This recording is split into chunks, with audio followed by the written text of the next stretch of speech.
ازيكم يا حبايب قلبي عاملين ايه؟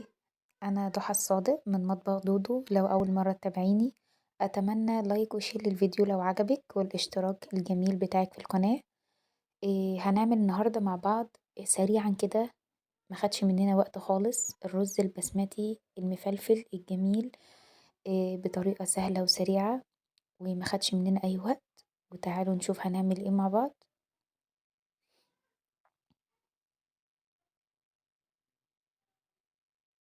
أول حاجة هنجيب حلة على النار ونحط فيها 4 معالق زيت كبار من معالق الأكل، وبعد كده هننزل بالبصلة كبيرة فرمينها مع فصين توم. هنبدأ ان احنا نشوحهم كويس قوي، وبعد كده هننزل بالبهارات بتاعتنا. من كل حاجة معلقة. معلقة بابريكا، معلقة فلفل اسود، معلقة كزبرة ناشفة، معلقة قرفة، ومعلقة كركم، ولورا وحبهان ومستكة، وطبعا الليمون المجفف. واهم حاجة القرفة والكركم في الموضوع ده. هو يعني ده أساس الرز البسمتي. وطبعا مرقة دجاج مكعب واحد بس. هنبدأ ان احنا نضيف البهارات بتاعتنا على البصلة، ونبدأ نديهم تقليبة وما نحطش ملح دلوقتي.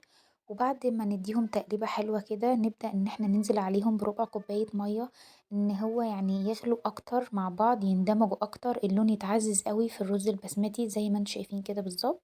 هنبدأ ننزل بالرز. الرز ده بالظبط كوبايتين رز بسمتي. انا حطيت بقى المكعب دلوقتي وهبدأ ان انا احط المية، بس تفضل ان المية تكون سخنة. وعلى فكرة انا ما نقعتوش ولا حاجة، انا غسلته بمية سخنة، بمية دافية، بحيث ان هو كأنه اتنقع بالظبط او خد فترة النقع بتاعته. غسلته بمية دافية وحطيت عليه مية سخنة.